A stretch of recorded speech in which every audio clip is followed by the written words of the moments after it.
Welcome to my second video. Today I'm going to speak about the intensity of German music.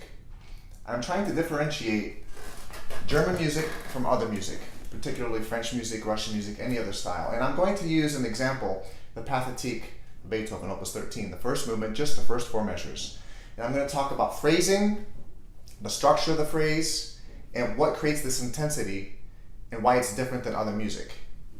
So if you see the opening four measures, I'll play it rather faster just to save time.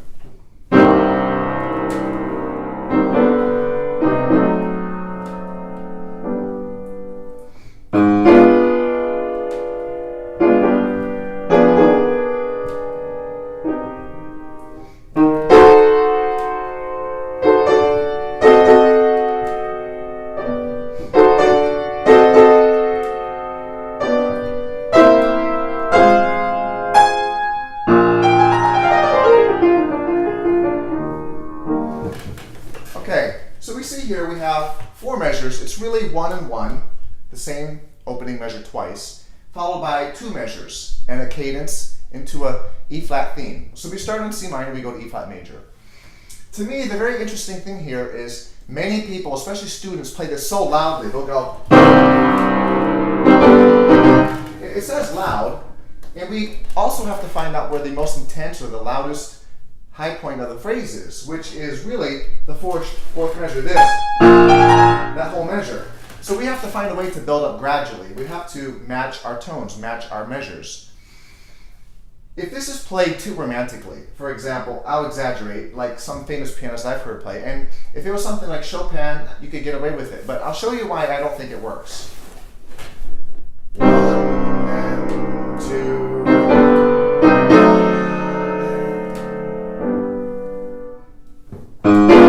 See, taking a lot of time on this beat 3 and pretending it's romantic and making the individual measure like an individual phrase, and then doing the same for the second one.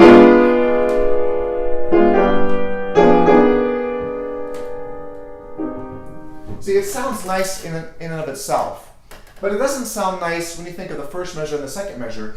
The intensity here, the way the music is structured, this is a Germanic trait, is that the beats are solid. It's very rhythmic. There's dotted notes that makes it really exciting in its own rhythmic energy. But if the beats don't continue going, it's like it's inevitable that it's going to happen, but we can't make it happen too soon, and we can't hold back as if it was Chopin and lollygag on beat 3. Okay? So we have to have the first two measures continuously going. It's almost like the tires are stuck in the mud. We know we're going to go, but we're not going to go too fast. We can't rush it, and we can't enjoy the moments the way we would in a typical romantic piece of music. However, when we get to measure 3,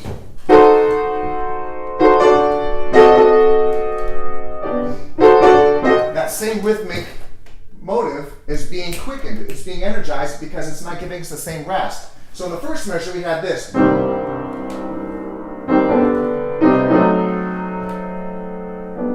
Rest before the next one. But in measure 3, again. So that makes it very intense. It's very exciting in its rhythmic energy. So what I'm saying is the first two measures have to be in time.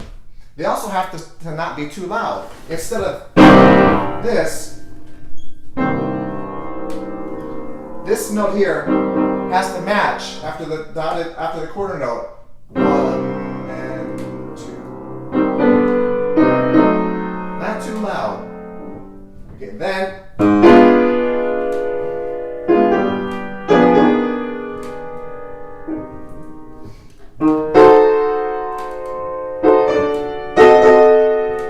more on the second time.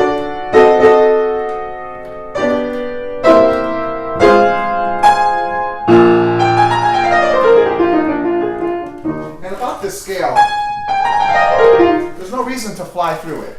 It's a cadence. It's a B-flat 7, relaxing to E-flat. And instead of having a cadential 5-7 to 1, it's using a scale. And the scale, even though you're going faster, the turnaround turnarounds in music have to be spoken. You have to hear them. Yeah, going down straight or up straight can be fast, and it's a little bit easier on the ear. But when you have turnarounds, you have to hear those intervallic changes, and just flying through it is not very musical.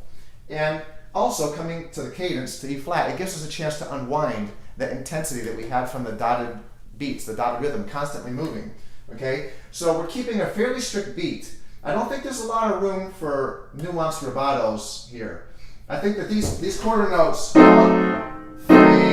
and 4, and here, and the strong weak relationships, here, and 2,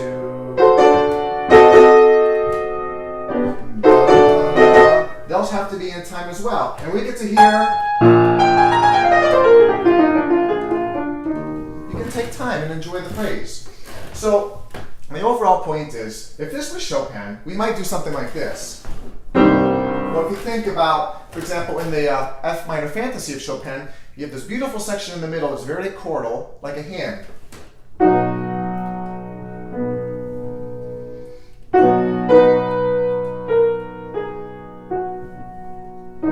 See, I'm taking time, and that makes sense. It feels like that style of music. But with the Beethoven, if I did that, 1 and 2, 3 and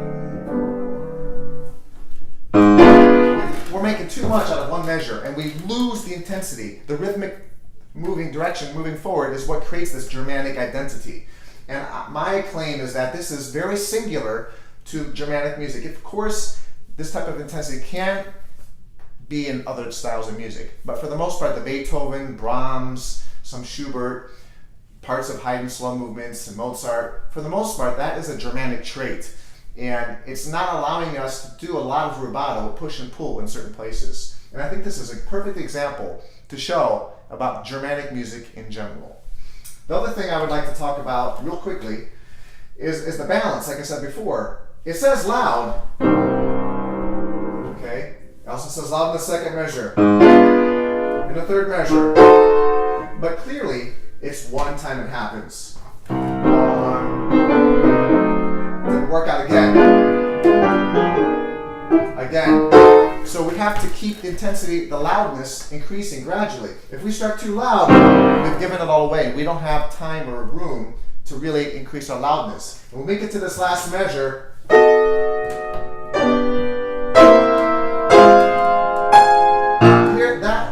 this chord right here,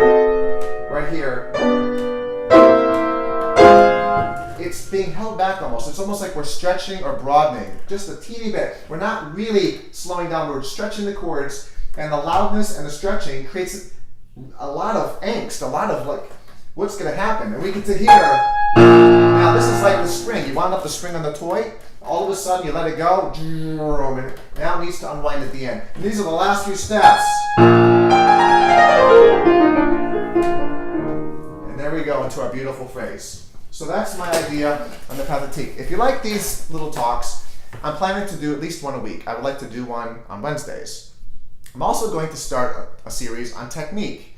I might just take a famous passage of some difficult piece and talk about how to approach it technically. So that would be separate from this. But this is my second video on phrasing and musicianship, and I'm going to continue to do this weekly. And if there are any suggestions, let me know. Thank you.